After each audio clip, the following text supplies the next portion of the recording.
News super one, सत्याचा बुलंद आवाज। अशाच ताज्या महत्त्वपूर्ण घडामोडी बघण्यासाठी सबस्क्राइब करा न्यूज सुपर वन। महाराष्ट्र राज्याचे उपमुख्यमंत्री तथा राष्ट्रवादी काँग्रेस पार्टीचे राष्ट्रीय अध्यक्ष अजितदादा पवार यांच्या हस्ते रविवार दिनांक 27 जुलै रोजी दुपारी राष्ट्रवादी काँग्रेस पक्षाच्या 100व्या शाखा फलकाचे अनावरण राऊरी फॅक्टरी येथे करण्यात आले। यावेळी माजी आमदार लहू कानडे यांनी गाव तेथे शाखा हा उपक्रम हाती घेतला असून या उपक्रमाअंतर्गत श्रीरामपूर राहुरी विधानसभा मतदारसंघामध्ये प्रत्येक गावात पक्षाची शाखा उघडण्याचे काम पूर्ण होत असून श्रीरामपूर आणि राहुरी नगरपालिका हद्दीत प्रभागनिहाय शाखा उघडण्यात येत आहेत। मतदारसंघातील 100वा फलक राहुरी फॅक्टरी येथे लावण्यात आला। योगायोगाने उपमुख्यमंत्री अजितदादा पवार राहुरीच्या दौऱ्यावर येत असल्याने सदर फलकाचे अनावरण उपमुख्यमंत्री अजित पवार यांच्या हस्ते करण्याचा मनोदय माजी आमदार लहू कानडे यांनी व्यक्त केला होता। त्यानुसार अजितदादा पवार हे राहुरी येथे आले असता या 100व्या फलकाचे अनावरण त्यांच्या हस्ते करण्यात आले। राष्ट्रवादी काँग्रेस पार्टीचं हे संघटन आदरणीय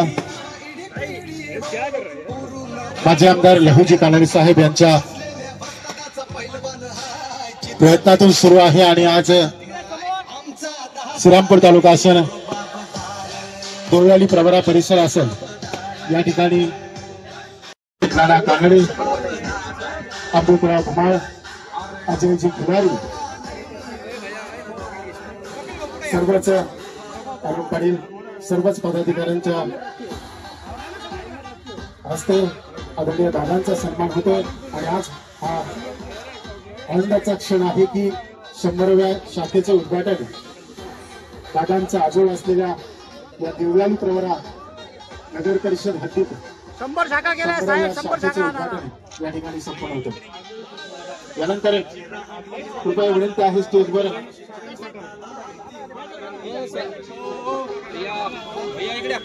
कृपया स्टेजवर गर्दी करू नये। दादांचा सन्मान या ठिकाणी संपन्न होतोय। महंत अरुणनाथ गुरुजी महाराज यांचंही आगमन झालं, त्यांचंही स्वागत। एक वेगळा संकल्प घेऊन पूर्ण केला। आपण पक्ष नोंदणी केली, गावोगाव पक्षांच्या शाखा निर्माण केल्या आणि आपण 100 शाखांचे फलक आपण गावामध्ये लावले।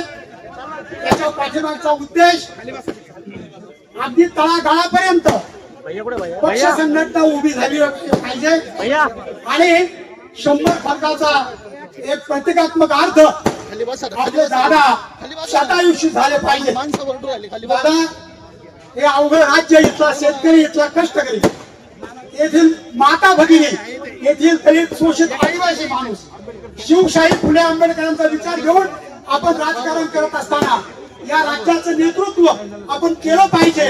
या राज्याचं नेतृत्व आपल्याकडे आलं पाहिजे, या आईच्या अधीक्षणाची वाट माझ्या सगळ्या कार्यकर्त्याला वाटतं। हे सर्व घडण्यासाठी आपला राष्ट्रवादी काँग्रेस पक्ष तळागाळापर्यंत पोहोचलो पाहिजे आणि म्हणून आम्ही सर्व कार्यकर्त्यांनी कंबर कसून श्रीरामपूर राहुरी मतदारसंघामध्ये प्रत्येक गावात, प्रत्येक वाडीवर, प्रत्येक वार्डामध्ये पक्षाची शाखा निर्माण केली आणि पक्षाचे फलकांचं अनावरण केलं। आम्ही भाग्यवान आहोत त्या योगायोगाने आज इथल्या शाखेच्या फलकाचं अनावरण आपल्या शुभ हस्ते झाले। आपलं खंबीर पाठबळ, आपलं मार्गदर्शन यामुळे आमची काम करण्याची ऊर्जा प्रचंड वाढते आहे। श्रीरामपूर राहुरी विधानसभा मतदारसंघाचे माजी आमदार लहूजी कानडे आज आवर्जून या कार्यक्रमाला उपस्थित असणारे हबप अरुणगिरी महाराज, अरुण पाटील नाईक, अमृत धुमाळ, अशोक सावंत, कपिल पवार, दिलीप जठार, किरण कडू, सुहास दरे, गणेश वरखडे, मुन्नाताई चावरे, अशोक कानडे, सचिन जगताप, राजेंद्र कोकणे, हरी बनसोडे, सतीश बोर्डे, अजय खिलारी, अनेक म्हणजे राहुरी तालुक्यातले, श्रीरामपूर तालुक्यातले, अहिल्यानगर जिल्ह्यातले उपस्थित असणारे सर्वच राष्ट्रवादी काँग्रेस पक्षाचे सन्माननीय पदाधिकारी, आजी माजी सहकारी, माझ्या रावरी कारखान्यावरचे उपस्थित असणारे सर्व प्रतिष्ठित नागरिक, बंधू भगिनी, पत्रकार मित्र आणि तरुण मित्रांनो, आज आपल्या अहिल्यानगरच्या रावरी अहिल्यानगर इथं माझा अरुण तनपुरे साहेबांनी आणि संग्राम जगताप आपले नगर शहराचे आमदार यांनी काही कार्यक्रम आयोजित केलेले होते. माझं लहानपण हे सगळं रावरी कारखाना आणि देवळाली प्रवऱ्याच्या परिसरामध्ये गेलेलं आहे आणि त्याच्यामुळं इथं आल्यानंतर साहजिकच जुन्या आठवणी आजोळला त्या काळामध्ये येणं जाणं, त्याच्यामध्ये मामांच्या घरी राहणं, तिथल्या सगळ्या सहकाऱ्यांशी वेगवेगळ्या पद्धतीनं खेळ खेळणं, हा सगळा इतिहास माझ्या डोळ्यासमोर येतो. तो काळानुरूप आपल्याला पण बदलावं लागतं. तो काळ आताचा काळ याच्यामध्ये जमीन आसमानाचं अंतर पडलेलं आहे. आम्ही सगळेजण शिवशाहू फुले आंबेडकरांच्या विचारधारेनं जे सर्व धर्म विचारधारा आहे, जातीय सलोखा निर्माण करणारी विचारधारा आहे, सगळ्यांना एकत्र घेऊन पुढे जाणारी विचारधारा आहे, त्या विचारधारेची कास आम्ही सगळ्यांनी धरलेली आहे. स्वर्गीय यशवंतराव चव्हाण साहेबांच्या जे काही राजकारण होतं, समाजकारण होतं, सुसंस्कृतपणा होता, तो आपण अंगीकारला पाहिजे. त्याच्यातूनच आपण समाजाला पुढे घेऊन गेलं पाहिजे. तरच उद्याच्याला भारताचं, महाराष्ट्राचं, आपल्या अहिल्यानगरचं, आपल्या राहुऱ्याचं भलं होणार आहे. हा विचार महाराष्ट्राच्या कुठल्याही कानाकोपऱ्यामध्ये गेल्यानंतर मी सांगत असतो. मी ज्या पक्षाचा अध्यक्ष म्हणून तुमच्या समोर उभा आहे, स्वतः लहू कानडे साहेबांनी पुढाकार घेऊन राष्ट्रवादी काँग्रेस पक्षाच्या कार्यकर्त्यांना विश्वासात घेऊन श्रीरामपूर राहुरी विधानसभा मतदारसंघात जवळपास राष्ट्रवादी काँग्रेस पक्षाच्या 99 शाखा फलकांचं अनावरण केलेलं आहे.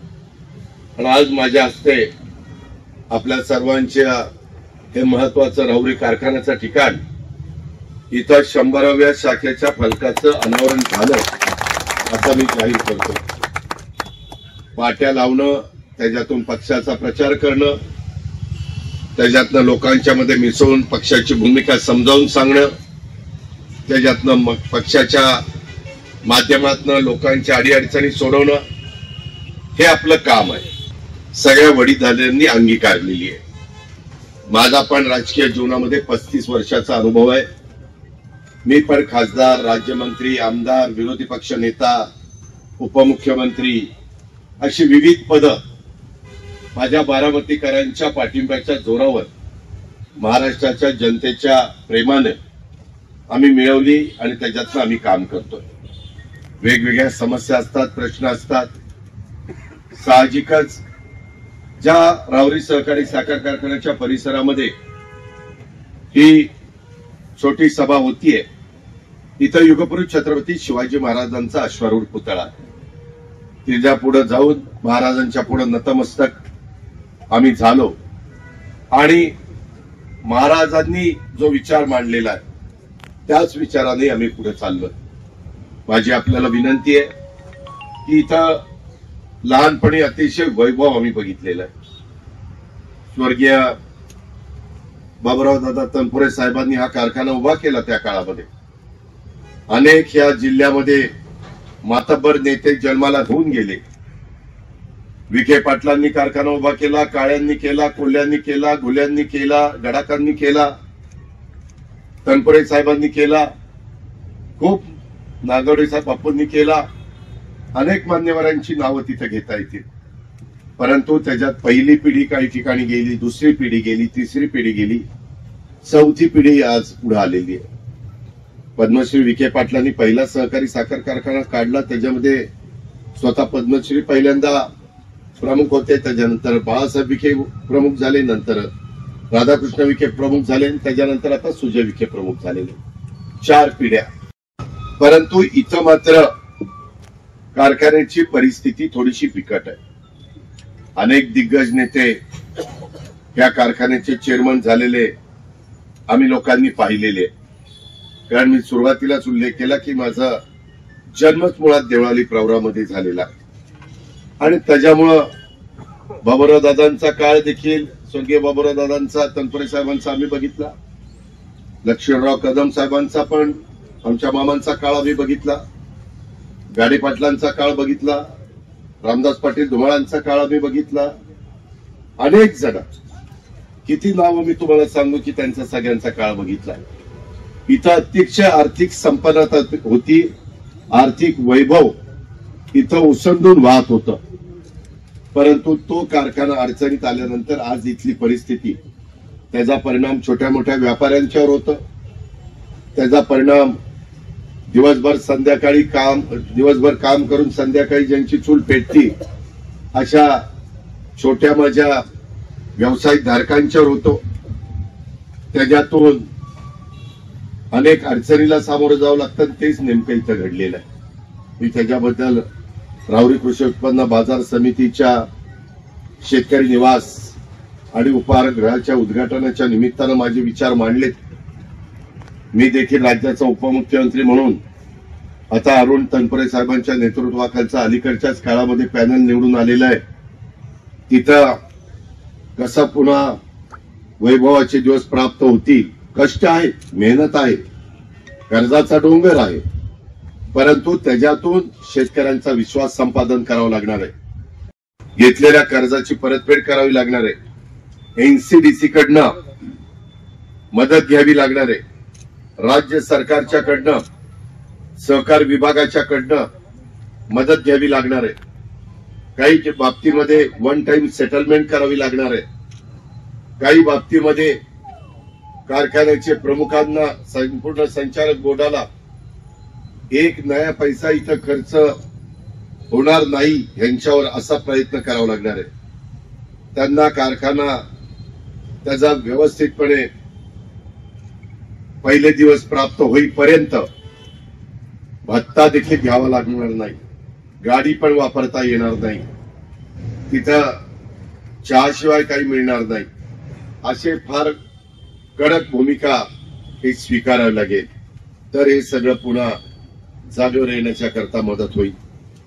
आणि ह्या भागातल्या शेतकऱ्यांनी शेवटी आपला तुम्हा सभासदांच्या मालकीचा ते सहकारी साखर कारखाना आहे. आपल्या बापदादांनी लावलेलं ते रोपटं आहे. ते पुढं वटवृक्षासारखं बहरलं पाहिजे, वाढलं पाहिजे, टिकलं पाहिजे. आणि त्याकरता तुम्हाला पण तुमच्या भागातला ऊस तिथं घालावं लागेल. शेवटी ह्या सगळ्या गोष्टी झाल्या तर बाहेर निघणं अवघड नाहीये. मी माझ्या तालुक्यामध्ये देखील अशा प्रकारच्या अडचणीतले कारखाने बाहेर काढलेले. मी बघाशीच बोलत असताना सांगितलं, माझ्या इथं मी 3636 भाव गेल्या वर्षी दिलेला आहे. माझ्या माहितीप्रमाणे महाराष्ट्रात एवढा मोठा भाव कोणी दिलेला नाहीये. आणि त्याच्यामुळं जर कष्ट घेतले, मेहनत घेतली, काटकसर केली, मनापासून काम केलं तर घडू शकतं. यावेळी राष्ट्रवादी काँग्रेस पार्टीचे अनेक कार्यकर्ते, पदाधिकारी आदी मोठ्या संख्येने उपस्थित होते. न्यूज सुपर 1 साठी दीपक कदम, श्रीरामपूर.